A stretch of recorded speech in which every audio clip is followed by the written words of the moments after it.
Hoy, en 23 PM, horror y muerte en Barcelona. Un nuevo atentado terrorista sacude a Europa. Suspendieron al juez Freiler del Consejo de la Magistratura. Así que quiero felicitar a los consejeros de la magistratura que tomaron esta decisión hoy. Gritos, amenazas y denuncias en una sesión caliente. Su papel es patético, no defiende a los abogados y ahora se quiere cargar un juez. La polarización al palo. El gobierno contra Cristina. Recordemos que Cristina Fernández de Kirchner recibió menos votos que Aníbal Fernández. Yo creo que eso fue lo que provocó este nerviosismo. Y la expresidenta contraataca. Sabemos que se ganó, pero no nos quieren devolver los votos, que cuenten los votos, como decían el otro día en las redes, pero la verdad, una vergüenza también, nunca visto. Muy buenas noches a todos, bienvenidos a 23 PM. En un ratito vamos a contar toda la carrera política para octubre porque está que arde el escenario político. Hay una estrategia bien clara del gobierno para tratar de captar los votos de Massa. Vamos a demoler a Massa, vamos a demoler a Massa y a potenciar a Randazzo. Hay una estrategia clara de Massa, que después les voy a mostrar, estuvo circulando en las últimas horas entre su tropa. Hay que demoler a Randazzo, están convencidos que el que le sacó los 6 puntos fue Florencio Randazzo, el voto peronista no kirchnerista en la provincia de Buenos Aires. Y una estrategia de Cristina que en un ratito con una dirigente clave de Randazzo vamos a chequear si es así, de tratar de seducir a Florencio Randazzo para que o baje la candidatura o que converja finalmente con Cristina Fernández de Kirchner. Vamos a contar lo que pasó con el juez Freiler, jugando muy fuerte el gobierno y desplazando a uno de los jueces más cuestionados y con más causas de corrupción, pero en un procedimiento al estilo kirchnerista, en un momento, en una movida, la verdad que muy polémica, y Macri que salió fuerte también a enviarle un mensaje a Cristina Fernández de Kirchner. Pero antes de meternos en esos temas, bueno, el tema hoy que conmociona a todo el mundo tiene que ver con el atentado terrorista en Barcelona, 13 muertos, más de 100 heridos, y hay conmoción mundial. De hecho, hace un rato nomás había enfrentamientos, terroristas abatidos muy cerca de Barcelona. Está toda la región conmocionada y toda Europa conmocionada por el atentado en Barcelona que ha generado una verdadera masacre. Ya está Jorge Castro con nosotros, uno de los analistas internacionales más prestigiosos, para que nos cuente si esto sigue y quién está verdaderamente detrás de estos ataques. Mirá.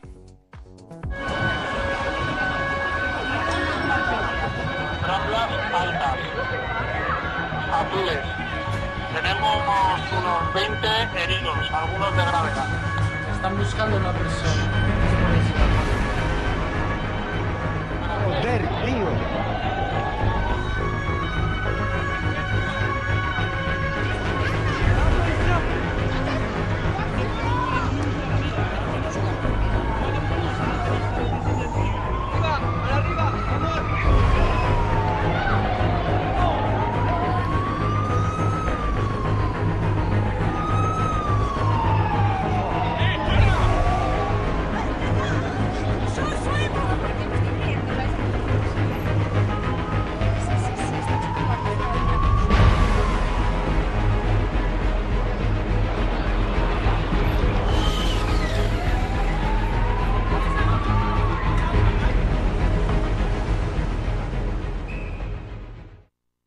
Nosotros Pablo Mendelevich, Mariana Verón, se suma al periodista Claudio Slotnick, lo tenemos a Jorge Castro, especialista en temas internacionales, y tenemos a Carlos Regazzoni, dirigente de Cambiemos, y a Florencia Casamichela, que es candidata en la lista de Randazzo a senadora nacional.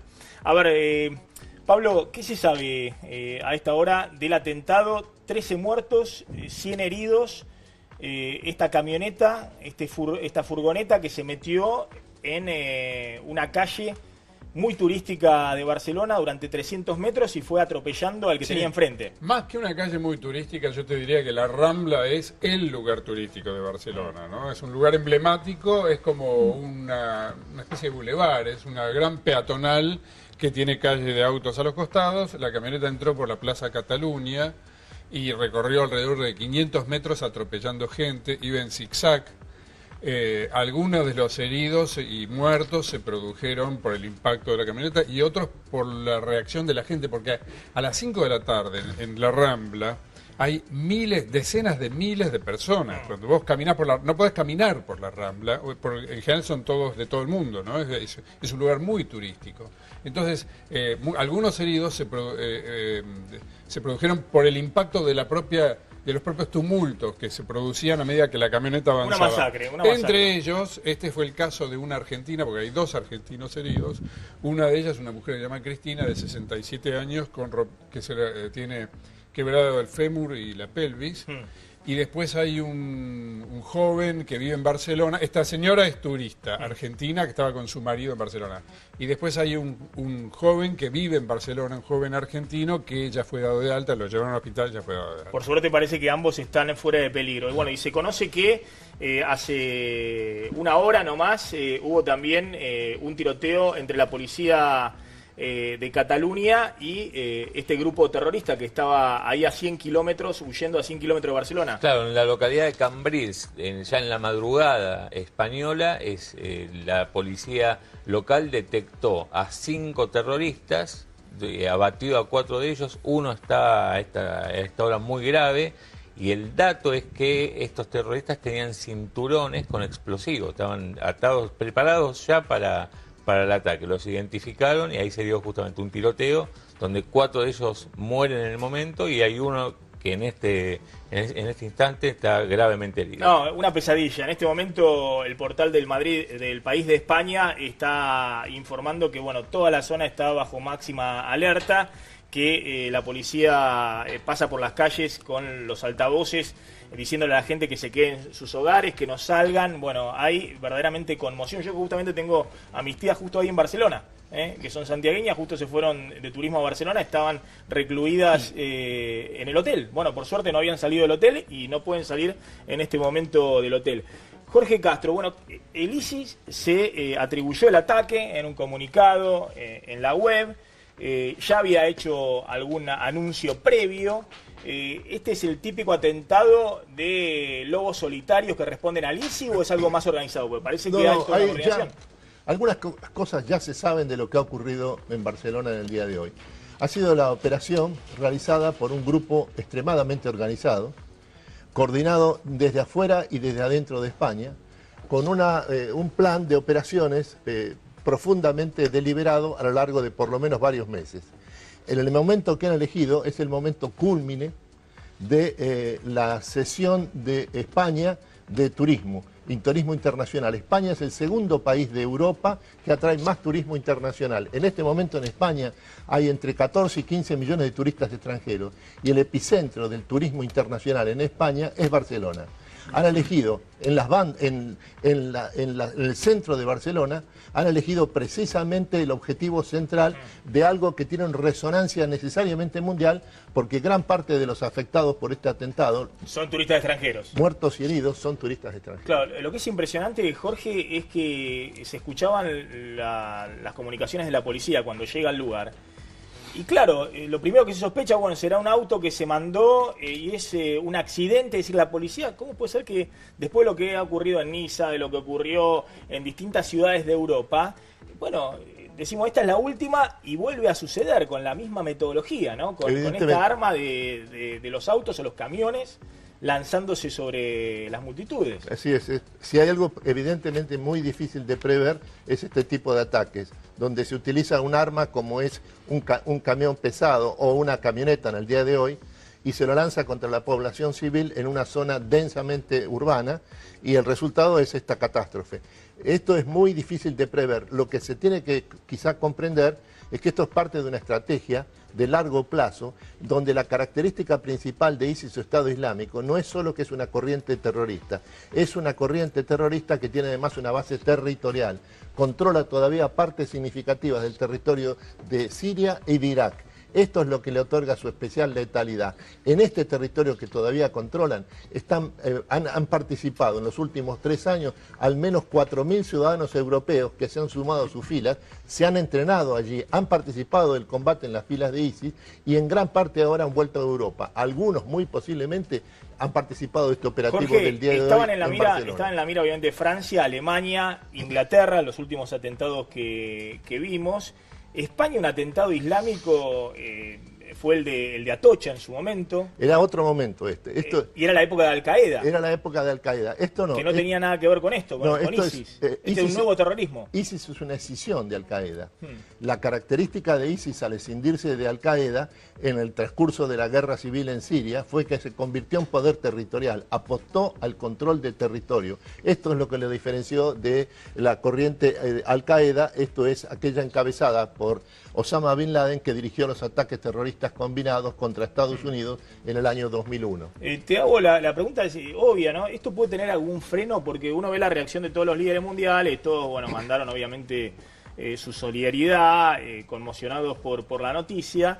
Trump le envía un mensaje al pueblo español, los queremos mucho y la solidaridad, pero al mismo tiempo hace referencia a un general de allá de la época de 1890, o de principios del siglo pasado, que yo no lo conocía, fusiló en Filipinas a prisioneros islámicos, musulmanes, que estaban prisioneros, se dice en la leyenda, con balas untadas con sangre de cerdo, ¿no?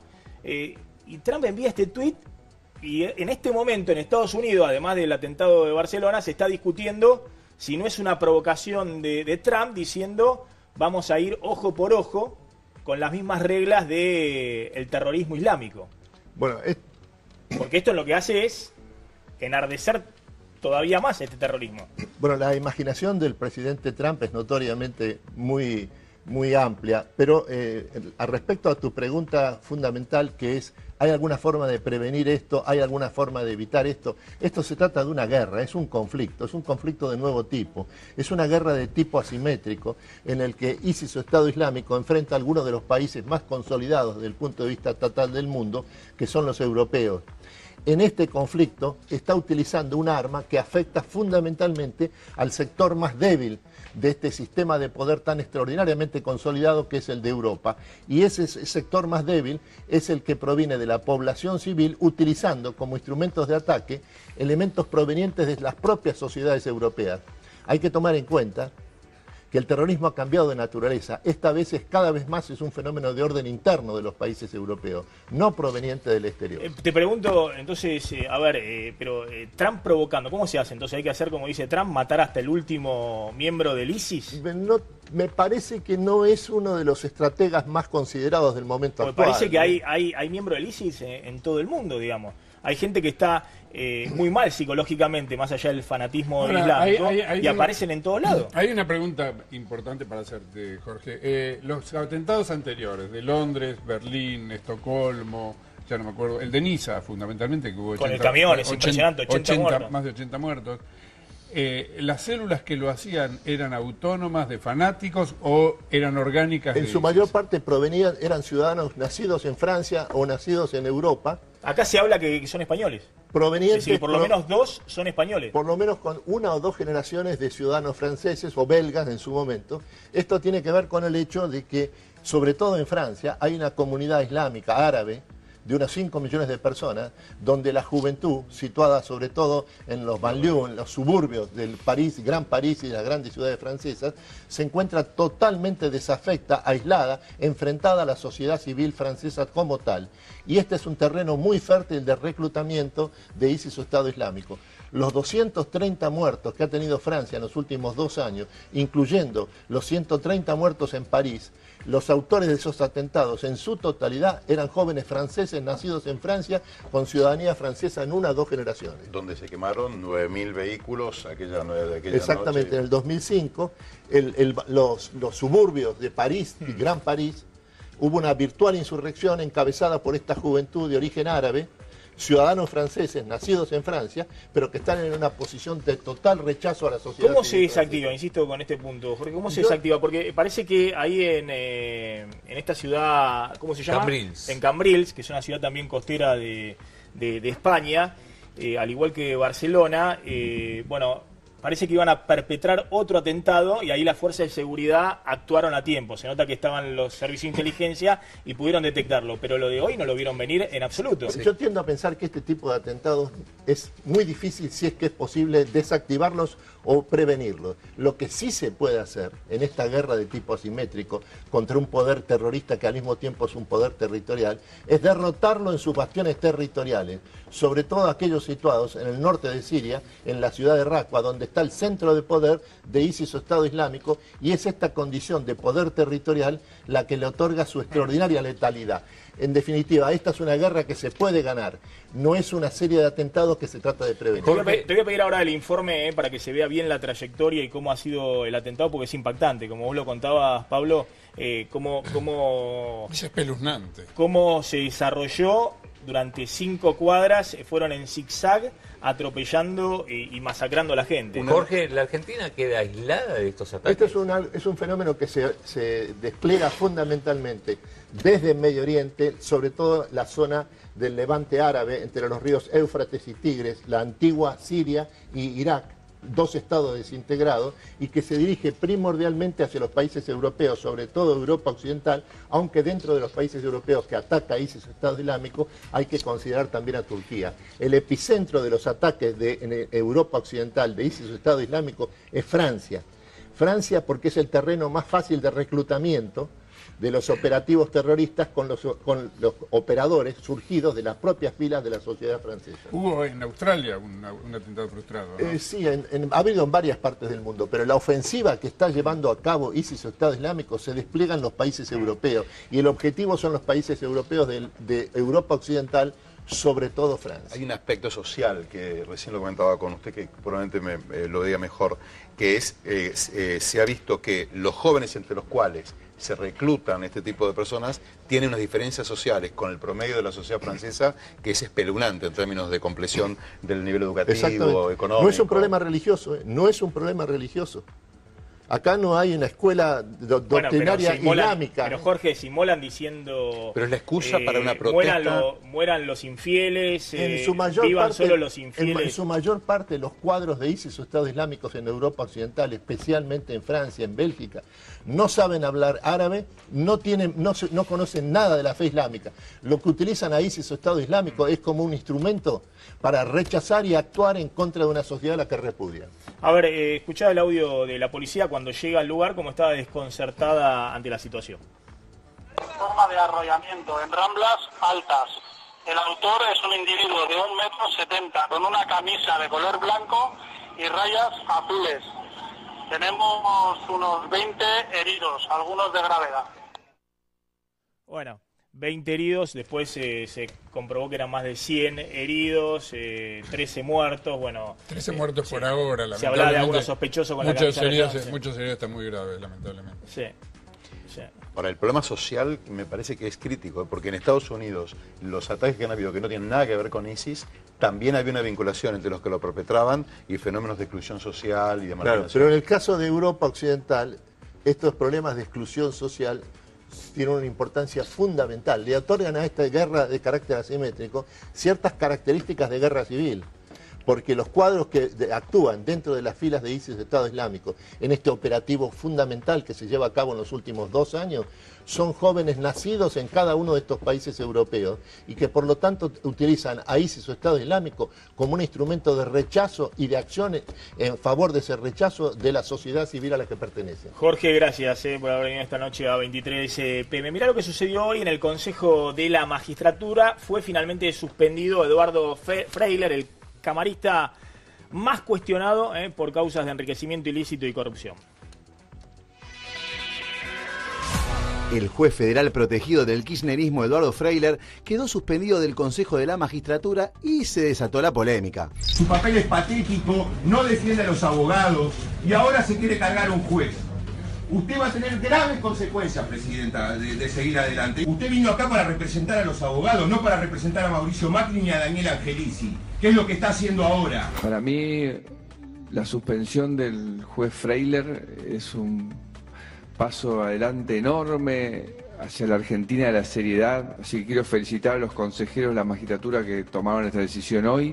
Ya en mayo pasado habían querido expulsarlo por omitir datos en sus declaraciones juradas, incremento de patrimonio y hasta motivos falsos para obtener licencias con goce de sueldo. Pero no habían podido por la sorpresiva ayuda del consejero Jorge Daniel Candis, que decidió votar en contra del pedido. En el año 2007, el Consejo de la Magistratura, y a mí me preocupa esto, lo autorizó al doctor Freiler a realizar actividades comerciales.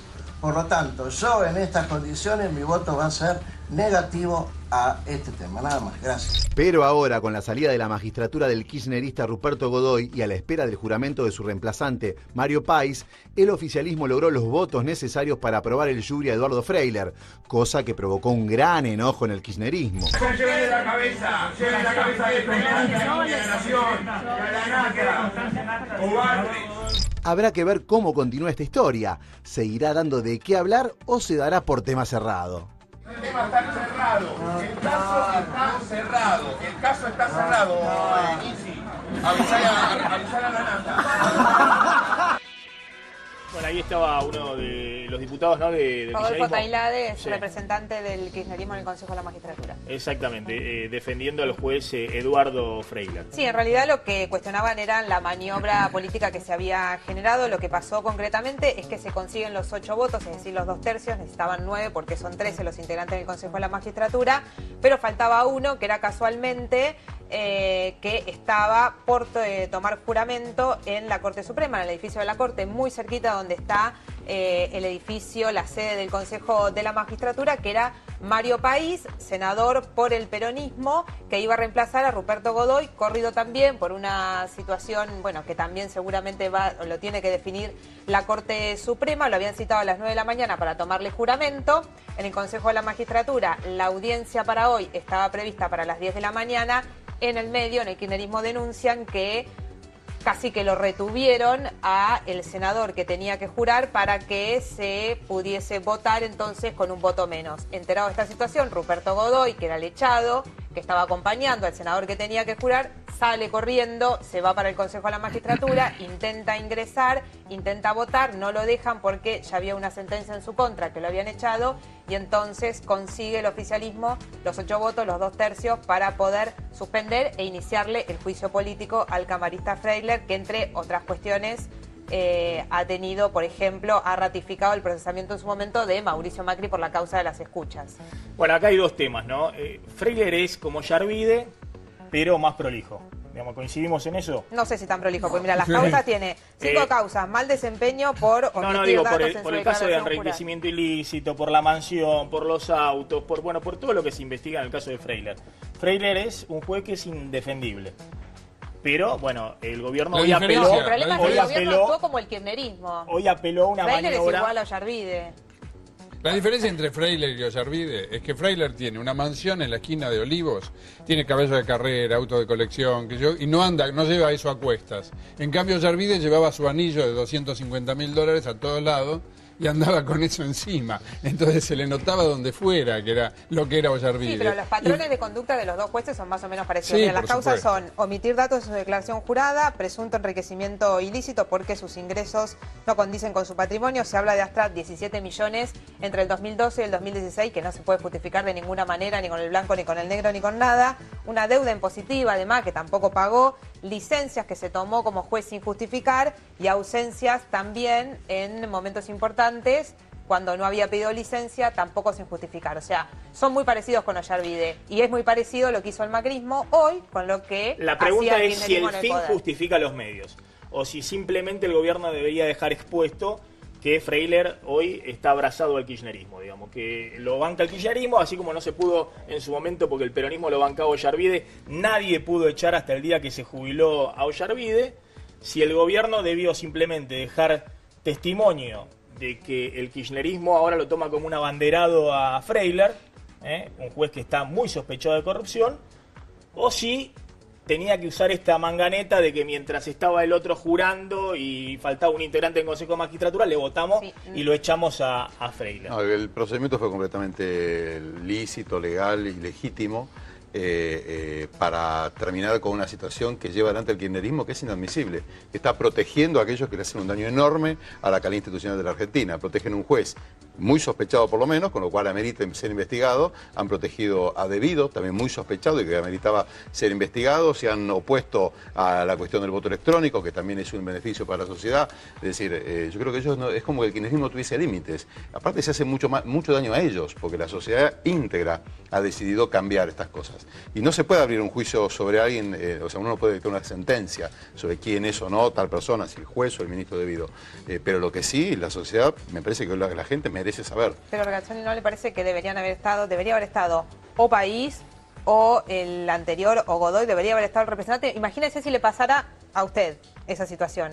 Bueno, ¿no reclamaría la presencia no haría de ese senador? No haría lo que hizo el juez Freyler, que siendo juez se compró un Mercedes Digo de la parte Benz. política. Eso... Lo que pasa es que la parte política acá, lo más importante, es decir, la garantía de las garantías en nuestro país es la justicia. Incluso el final del camino son los que determinan... Por supuesto, Freyler puede judicializar la cuestión, entonces, presentar un amparo. Tiene mil recursos, nadie ha dicho que sea culpable. Hay otra cuestión que es el rol del presidente de la Corte, Ricardo Lorenzetti, ¿no? En todo esto que, bueno, se sospecha también de una maniobra del presidente de la Corte, porque en el momento en el que estaban esperando para tomar el juramento, entra Jaytón de Nolasco, otra de las juezas, y dice, ¿qué está pasando? ¿Por qué no le toman juramento? Y ahí se da todas estas horas, 2-3 horas de postergación de ese acto para que pueda ser. Pero en el análisis hay que incluir, perdóname Florencia, discúlpame, en el análisis hay que incluir el dato de por qué estaba ahí Godoy en el Consejo de la Magistratura y por qué lo echaron. Lo echaron porque no era abogado. Sí, pusieron un senador que no era abogado. La Corte aclara en el comunicado que le tomaba juramento a su reemplazante, no obstante, no estaba diciendo que no pueda revisar, porque está en revisión de la Corte, si efectivamente puede ser o no integrante del Consejo de la Magistratura un senador que no es abogado. A ver, Florencia. Yo escucho hablar de calidad institucional y ciertamente lo que veo es la cristalización de un profundo desprecio por las instituciones de quienes se decían capitanes en democracia y en institucionalidad. Lo que hemos visto hoy, lo que se ha visto con la procuradora, con la designación de los jueces, que verdaderamente desde la política me preocupa. Me parece que lo que no hay que sostener es más la hipocresía. Es decir, si uno va a utilizar manganetas institucionales para defender lo indefendible, caso Devido, en lo cual lo único que se decía es hay que apartarlo por razones tales para que sea juzgado como corresponde. En el caso del juez, hay que iniciar un juicio político que es la Constitución prevé. Si nosotros vamos a seguir utilizando el atajo, como dice el presidente Macri, la vivada criolla, para proteger a personas que no le hacen ningún bien a la sociedad, me parece que estamos cerrando el sentido de la Se usan los mecanismos institucionales para revisarlos. Un atajito para suspenderlo. El atajo fue todo las manganetas que usa el kirchnerismo para protegerlo. Lo que sí es realmente insólito, que el kirchnerismo, como lo protegía en su momento Yarvide, porque lo protegió Yarvide hasta el último minuto, lo proteja un juez como Freyler. Pero bueno, es problema del kirchnerismo, la sociedad... Pero es la cultura del kirchnerismo en todo caso. Lo que sorprende es que el macrismo haga lo otro, ¿no? Condenará a los corruptos del kirchnerismo y a los corruptos que los corruptos protegen. Pero eso no habilita que por ahí hagan una manganeta para, bueno, una de las corrimos a un corrupto. Acá la cuestión es que esta manganeta no hubiese existido si no hubiese pasado lo que pasó el domingo, que el gobierno quedó, digamos... validado socialmente. Sí, me parece que sí. Ahora, tengo una experiencia que tengo de los barrios, en el conurbano, de Brown, que me sorprende. Cuando vos vas a los lugares más postergados, en los más pobres, y hablas con la gente... Obviamente se queja la cuestión de la situación económica, tienen sus problemas, indudablemente de infraestructura, la calle y demás. Ahora, te dicen... ¿Por qué no ponen presos a los corruptos? ¿Por qué la cuestión de Devido? La gente también vivió como una afrenta. Eso es un relato. No, eso es lo que yo soy de Florencio Varela y camino todos los días de mi vida en conurbano. He caminado toda la provincia y te puedo decir que a mí no me hablan ni de Devido, ni de López, ni de Calcaterra, ni de Panama Papers. No, no estoy subestimando. Sí, porque estoy en contacto directo. Yo entiendo que la corrupción es un tema que hay que discutirlo, que la justicia debe avanzar rápida y efectivamente. ¿A usted parece que a una persona ahora no podemos enredar a la política constantemente en un momento en un momento como el que estamos viviendo, empantanarnos con temas que evidentemente se deben resolver por otro lado, porque también genera frustración, genera dolor y generan muertes las malas gestiones. ¿Vos pensás que una persona que vive en el conurbano, que tiene hijos, que vive en un plan social, que no tiene ningún tipo de acceso a la infraestructura y la justicia, que no tiene un abogado al cual acudir cuando son víctimas de un crimen, y ve que un juez vive como un megamillonario en Miami y se le paga el sueldo con el impuesto de los argentinos? ¿Vos pensás que esas personas no sienten una afrenta a lo más profundo del ser argentino, tener que tolerar eso y que sea defendido por un sistema político? Es decir, eso se llama traición del sistema político a los intereses del pueblo argentino. Es un tema que hay que proteger a una persona que vive con un ricachón en Miami. No un relato que no se compadece con la realidad, porque yo soy abogada. ¿Vos decís que lo de Freire no es real? No, digo que en la sociedad, y fundamentalmente vos haces mención de lo que supuestamente te manifiestan en el conurbano de la provincia de Buenos Aires, y yo tengo otra visión y estoy en contacto con muchos sectores en mi distrito, en el conurbano y en otros lugares de la provincia. A ver, Florencia, más allá de este tema, ¿no? Vamos a discutir un poquito qué está pasando de ahora en más, ¿no? Porque la gente votó como votó y cómo puede votar en octubre. Pese a que Randazzo sacó el 6% de los votos, hoy son los votos más apetecibles, digamos, para la dirigencia política, ¿no? Cotizan en alza. Claro, te quiero preguntar si hoy publica la Política Online que hubo reunión hoy mismo entre el Chino Navarro y Pérsico del movimiento Evita, que están referenciados con Randazzo, con Cristina, para ver si podía haber algún acuerdo, bajarlo a Randazzo o algún acuerdo para que directamente esos votos de Randazzo en octubre vayan a Cristina. Forman parte de las distintas operaciones que han estado circulando en estas últimas horas fundamentalmente. Porque además yo considero que los cientos de miles de bonaerenses que nos han acompañado son bonaerenses que han emitido su voto profundamente ideologizado, haciendo una apuesta a futuro, a unas sabiendas que no éramos una fórmula de las más taquilleras. Entonces no podemos subestimar al electorado, no podemos despreciar la voluntad popular que se ha manifestado este domingo. Y no podemos hablar de electores como si se tratara de una torta sobre la cual felizmente se puede repartir. Me parece que hay que ser profundamente respetuosos, sobre todo dirigentes que han tenido mucha historia en la consolidación y en la construcción de esta democracia que hemos sabido conseguir los argentinos. Te cuento, mirá lo que me pasan directamente desde el espacio de Sergio Massa, ¿no? Esto fue la línea que bajó ayer Sergio Massa con su diputado y lo escribió, porque hacen siempre los briefs de la reunión. ¿Cuál va a ser la estrategia de campaña? Dicen, sacamos el piso de 14%, que es lo que habíamos sacado en el 2015. Lo que pasa es que nos faltan los 6 puntos de la sota, ese peronismo no kirchnerista que se lo llevó Randazzo. Están convencidos de que no es que le sacó votos Cambiemos a Massa. Ellos dicen, nos sacó los votos, que eran los votos de la sota en el 2015, Randazzo. Y la estrategia va a ser, te digo textualmente lo que dijo ayer Massa a sus dirigentes. Bueno, vamos hoy por esos votos, vamos a pelear hasta el final, vamos por las fuerzas menores, por los que sacaron y quedaron afuera, vamos por la demolición de Randazzo.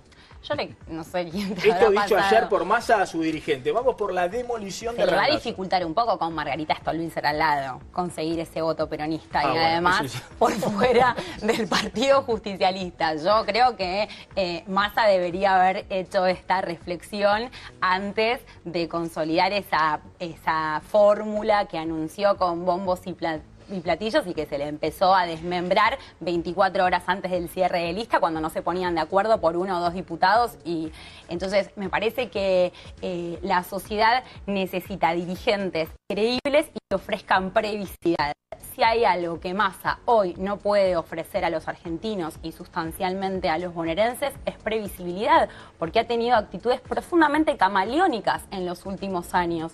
Entonces creo que es una reflexión y una estrategia que deviene un poco bastante tardía, porque quienes han optado por esta fórmula lo han hecho con una perspectiva de futuro. A ver si coincide, te digo un punto más de lo que piensa Massa, ¿no? Dice, vamos por los votos de Randazzo, lo de Cristina son de Cristina, pero también el mensaje Cristina, este va a ser el mensaje de Massa en la campaña en los próximos días. Cristina ya no representa futuro. Los gobernadores no la quieren de regreso, Cristina es más que nunca el pasado. ¿En eso coincidís? Si yo comparto que es es hora de despegar. Y creo que Cristina ha cometido un error en no conceder y no dar lugar a la generación y al surgimiento de nuevos liderazgos. Claramente, estas fórmulas ya se aplicaron en las elecciones anteriores y han llevado a la derrota del peronismo de la provincia de Buenos Aires. De las últimas 5 elecciones, 4 hemos perdido. Entonces, creo que hay que dar lugar a un peronismo que se renueve, a un peronismo moderno, a un peronismo que vaya en sintonía de lo que está sucediendo en Argentina, y para eso hay que hacerlo con amplitud, con generosidad, con un espíritu autocrítico y dar lugar a los distintos matices. La unidad bueno, se me imagino los construye... peronistas que te están mirando en este momento deben decir, cuando vos decís hemos perdido 4 elecciones, los peronistas, en tu caso lo han perdido con énfasis incluso, porque fueron los peores, sacaron el 5% de los votos. Y lo que te quiero preguntar, Florencia, es si vos pensás que vas a sacar, en octubre vas a sacar los mismos votos, más votos o menos votos. Yo creo que nosotros vamos a crecer, vamos a redoblar los esfuerzos en conseguir que mayor cantidad de bonaerenses nos conozcan. Entiendo que a partir del resultado que tuvimos el domingo... No es un tema social esto, te tienen que votar. Pero entiendo que a partir de... Y tampoco hubo un voto económico acá, hubo un voto ideologizado. ¿Pero vas a sacar más votos? Vamos a sacar más votos y déjame terminar la idea. ¿Sabes por qué? Porque con el resultado del domingo cobra mayor vigencia el planteo político que nosotros quisimos dar en el 2015, cuando proponíamos una PASO contra Daniel Scioli y no se dio y perdimos. Y en estas elecciones, cuando antes de la confección de las alianzas proponíamos una PASO para dirimir estas cuestiones dentro de la herramienta institucional que teníamos, que era la PASO. Florencia, mira lo que decía hoy Cristina, de nuevo se reunió, creo que con dirigentes de Tierra del Fuego y de Chubut, dirigentes del kirchnerismo, decía esto, sigue insistiendo con la idea de devuelvan los votos, tienen los votos secuestrados. El kirchnerismo duro está a full con la estrategia de acá hubo fraude, ¿no? Están a full los periodistas ultra kirchneristas mostrando denuncias a los fiscales, pero nadie presenta en concreto una denuncia penal por fraude. No hay nada presentado. No hay nada presentado. Pero bueno, vos Cristina ves... dijo que en su momento, a su debido momento, iba a presentar. Bueno, se está guardando parece la carta, porque vos ves los voceros del kirchnerismo y se cansan de hacer informes respecto al fraude, directamente al fraude. Mirá lo que decía Cristina. Fuerza para octubre. Bueno, gracias. Que es lo importante. No, a vos por favor, también. Me encanta. Felicitaciones por el triunfo en la provincia. Gracias. Sí, que... Todos sabemos que se ganó, aunque no nos quieran devolver los votos, ¿no? Sabemos que se ganó, pero no nos quieren devolver los votos. Que cuenten los votos, como decían el otro día en las redes, pero la verdad, una vergüenza también. Nunca visto. Yo lo decía en la madrugada del día lunes, desde el 83 a la fecha, nunca, y yo creo que antes tampoco recuerdo, por lo menos en la historia sí, el fraude patriótico, en la década infame y todas esas cosas, pero en todo lo que fue mi historia como ciudadana votando, que la primera vez que voté fue en el año 73, yo la primera vez que voté fue en el 73, y bueno, del 73, la primera vez que voté hasta ahora, la primera vez que veo una cosa así fue ahora. Está coqueteando mucho con esa idea, insisto, hay que pero verlo. fíjate que ella no habla de fraude igual, ¿no? Pero hay que verlo, no contaron los votos. Hay que verlo, sí, pero hay que verlo. Es un matiz. Hay que ver los voceros de Cristina, que directamente, después todos nos enteramos, digamos que la línea es directamente Cristina, los voceros, sin intermediario, ya ni los dueños del medio están entre medios, sino que es directamente Cristina, los voceros, que están todo el tiempo planteando que hubo fraude, que hay mesas donde Cristina tiene 0 votos, yo creo que Cristina lo acaba de decir, acaba de decir eso, sin usar la palabra fraude. Está diciendo que hubo fraude, pero lo que hace es no decir la palabra fraude. ¿De qué manera lo dijo? Dijo, esto es como no lo veo esto desde la década infame. La década infame fue la década del fraude. Fue cuando se repuso el fraude después del derrocamiento de Irigoyen. Ya lo usan, lo agrandó a tal punto donde ya lo usa como caballito de batalla en este recomienzo de la campaña. Sí, pero eso no le va a sumar voto. La pregunta es si se está guardando un reaseguro, digamos, Y si a esta por hora, las dudas, mirá, si a esta hora, cuando pasaron, ¿cuánto pasaron? ¿48 horas ya de las elecciones? ¿No hizo una sola denuncia judicial? La estrategia de Entonces, Cristina ¿cuándo la va a ser otra, la estrategia va a ser plebiscito contra el ajuste. Pero la pregunta es si se está guardando una carta, Cristina. Porque se ve muy firme el tema lamentablemente lo que uno ve un poco hay un exceso de cinismo.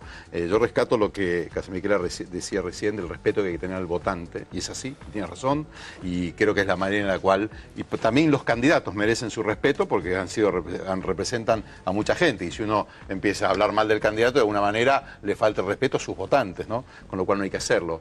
Pero lamentablemente este cambio de actitud me parece de un cinismo tremendo. Primero porque no hubo fraude, porque están inventando algo que no existió.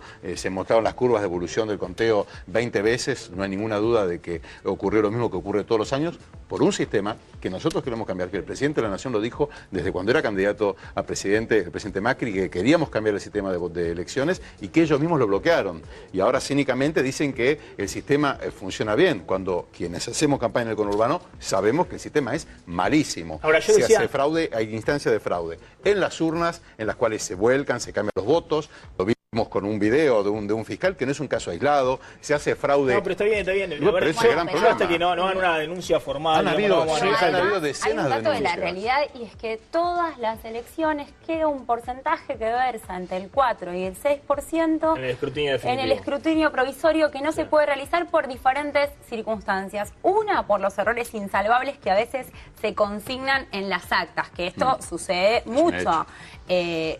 La segunda circunstancia se debe a actas que son ilegibles, que las corrigen, que no se entiende. La tercera es la cantidad de actas que meten adentro de la urna y que no hay modo de contar esos votos si no es con el telegramas que van a la urna. que en definitiva se dará en las próximas horas, con lo cual tampoco me parece...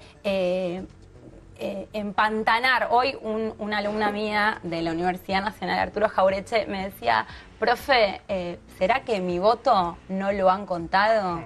Y no está bien empantanar a la sociedad en una discusión que además se trata de céntimas y no hacen... A ver, planteada la campaña, ¿no? Yo decía, Massa va a demoler a Randazzo, va por los votos de Randazzo, y el gobierno va por los de Massa. Va a demoler a Massa y a directamente. subir a Randazzo. Eso está claro, pues necesita que interpreta que el que le saca votos a Cristina es Randazzo y que a ellos les saca votos Massa, entonces, bueno, van a ir por esa estrategia. ¿Sí? Y la pregunta es cómo juega el escenario económico, ¿no? Porque hasta ahora Massa fue muy crítico. ¿Qué lo acerca a Cristina o a Randazzo? Bueno, las críticas a la política, a la política económica. Los resultados de la elección demuestran claramente que el cambio avanza en la Argentina. Cambiemos, vamos a tener 12 senadores más, lo del kirchnerismo va a perder 7, vamos a tener 18 diputados más, ellos van a perder 9, ganamos en distritos que históricamente habían sido gobernados por un mismo signo, la mayoría de las veces el caso del justicialismo, y se ha ganado. Eso es indudable, y es un mensaje de la sociedad que nos está diciendo algo, que hay que acompañar ese cambio, que como siempre decimos, en realidad no es una cuestión de los políticos, sino una cuestión de la gente. Fíjate, Frigerio, hoy el ministro de Interior, provocando un poco a Cristina. En el caso de la provincia de Buenos Aires, evidentemente hubo una elección muy pareja, con una diferencia de muy pocos puntos, y a nivel nacional sí, hubo una gran diferencia entre Cambiemos y el segundo espacio político, que sigue siendo el kirchnerismo, pero esta diferencia fue de prácticamente 20 puntos. Yo creo que fue un gran triunfo de Cambiemos a nivel del país, una elección pareja en la provincia de Buenos Aires que el kirchnerismo lo sorprendió. Recordemos que Cristina Fernández de Kirchner recibió menos votos que Aníbal Fernández. Yo creo que eso fue lo que provocó este nerviosismo y esta idea de poner en tela de juicio la transparencia del escrutinio. Un gobierno que nos mintió, hizo trampa durante 12 años, ahora sale, cuando las cosas no le salen como ellos creían que les iban a salir, a embarrar la cancha. Cristina sacó menos votos que Aníbal Fernández. 35,20. No, es lo mismo, no. Hizo la peor elección de la historia del peronismo en la provincia de Buenos Aires. Sí, hay que ver, digamos, ahora justamente cuando se termine el conteo. No, pero está bien. 100.000 votos más, 100.000 votos menos. No, sacó menos, pero lo que pasa es que estamos... que Aníbal Fernández, digo. La peor elección del peronismo en la Aníbal Fernández sacó 35,20. Es la peor elección del justicialismo. No, pero si haces las cuentas bien, Cristina saca un poquito más de 35. Saca un poquito más de Aníbal Fernández porque no están los votos nulo, recurridos. Pues saca 3 millones de votos. Acá la cuestión es nada para cuando llegue octubre, vos preguntabas recién por la economía, y la economía me parece que va a llegar mejor de lo que teníamos ahora. Si había alguna duda, tenía que ver con el dólar. Porque hasta las últimas 2 o 3 semanas hablábamos, el dólar sube porque el Banco Central no hace nada, un Banco Central que después reaccionó, vendió 1.900 millones de dólares, el dólar que presionaba para irse arriba de 18, un dólar más tranquilo, que se tranquilizó justamente después de los resultados, y una economía que va a mostrar muy tenuamente, que va a estar mejor, y bueno, eso va a jugar a favor del gobierno, habrá que ver cómo... Bueno, nosotros contábamos que en agosto se votó con el peor poder adquisitivo, digamos, por el aumento de jubilación, asignación político, había sido en marzo y se lo había comido toda la inflación. Ahora votás con el poder adquisitivo de 0 kilómetros. De septiembre, claro, que es el 0 kilómetros. pero... Después ya a partir de octubre te empiezan a comer la inflación, pero justo la elección está justo previo al aumento de haberes del 13%, que obviamente es muy poquito, pero es mejor de como estabas en agosto. Claro. Yo espero que un espíritu exitista que están creando, que se está creando en Cambiemos, no nule el entendimiento del presidente, porque no hay un éxito en la realidad en cuanto a lo electoral. En la provincia de Buenos Aires mayoritariamente no están de acuerdo con la política económica del gobierno y verdaderamente espero que no nule el entendimiento de la gestión de aquí en adelante. Esperamos un segundito, vamos a una tanda y la seguimos. Ya volvemos, no te vayas.